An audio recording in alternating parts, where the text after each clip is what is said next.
Well, to say the Fallout 76 reception party has been icy cold might be an understatement. While it would appear that many people are in fact enjoying the game, and before I go any further, look, at the end of the day, if you bought the game and you enjoy the game, then you shouldn't feel bad about it. Not every game has to be loved, universally loved by everyone. If you bought it, you like it, that's cool. Don't get mad. But a lot of people don't like it, and what we have is a gigantic patch that came out again today. But first, let's look at a man who was told that he could not return his copy of Fallout 76. Now, shout out to Brian from Gamestop for keeping his cool. But let's peek in what happens when a customer tries to return the game.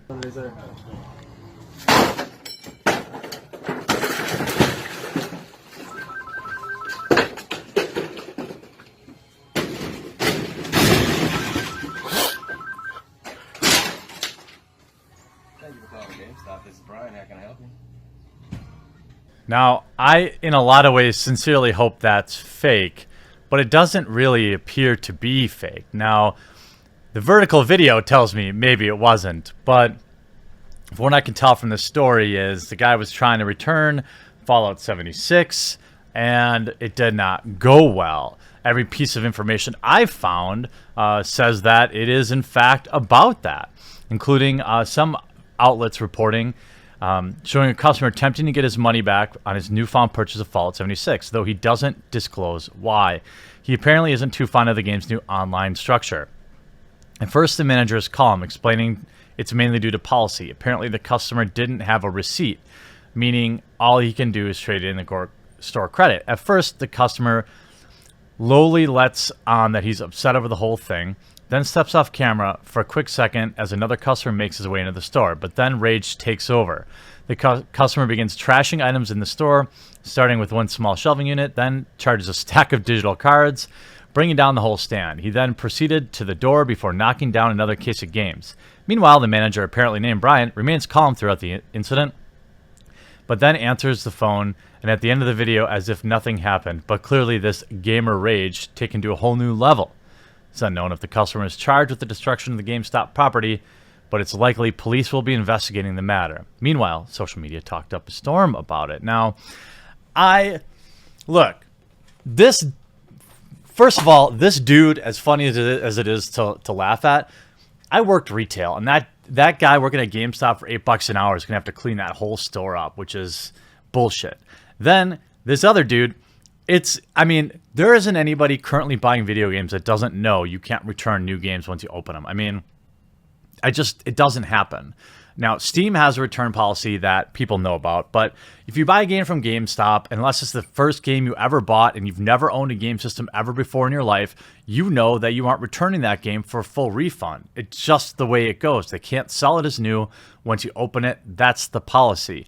The way he acted was absurd, and I hope as part of his punishment, he has to come back and clean up that store. Shout out to Brian for remaining calm. I hope he called the police. And hopefully GameStop sends him something nice. Or perhaps the folks on the Fallout 76 team. In other Fallout news, a gigantic download hits today. 48 gigabyte. Version 1.02. Now, this is the second nearly 50 gigabyte update that's come out for Fallout 76 in 2 days. Fallout 76 has been updated on PS4 to 1.02 and has also received an update on PC and Xbox One. This is the second major update Fallout 76 after launch. The first one was released right after the beta test ended, while the details about this update, including patch notes, were shared earlier.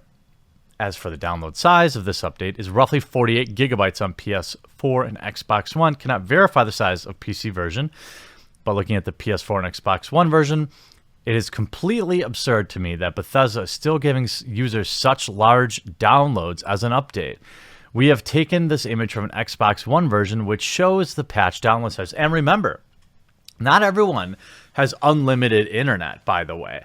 If you're on, for example, HughesNet, which is satellite internet, you're not downloading these updates. It's impossible. You're going to go over your monthly usage allotments. If you have a throttled connection during the day, it's going to take many days to download this. Fallout 76 had day one update to 1.01 on PS4, which is roughly 100 gigabytes in size. I'm sorry, 51 gigabytes in size. This also made the retail disc useless because it only copied around 250 megabytes from the disc onto the Xbox One. The rest had to be downloaded as an update.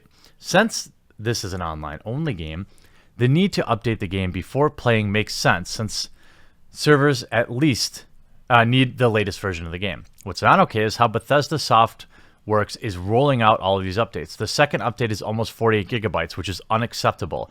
Even if it's simply replacing files instead of adding to it, this is a terrible practice and should be avoided at all cost. Fallout 76 is available now on PS4, Xbox One, and PC. Look, I don't want to dump on the game anymore. I made it clear at the front of this video that if you don't like it, if you purchase Fallout 76 and you're having fun, that's kind of where it ends. That's good. You should enjoy the video games you play. If you purchase it and you're not having fun, well, maybe this feels a little bit music to your ears. You enjoy some other people, fellow complainers, fellow upset, misery loves company, so to speak. But the idea that you have 100 gigabytes in updates already for Fallout 76 to me seems like major, major issues. Now, the positive side of this, though, is, okay, let's say that throttle connections or data usage things aren't in your cards and you have unlimited connections. If I purchase Fallout 76, I'm hopeful to see that Bethesda is taking the time to work through all these bugs and push them out. You would hope that they do it in a more incremental way as they get done and not have these gigantic downloads, but at least it looks like they're working on patching some of the many issues that have been well documented via YouTube and Twitch and clips and things like that. So, maybe after a month or two, Fallout 76 would be a completely different game, and I'll be able to change my tune on it and follow up and say that, hey, now the game is worth its buy. But as I can see so far, the idea of downloading 50 gigabytes every few days just to make a game playable is a bridge too far. Hope you enjoyed this video. We'll talk to you again real soon.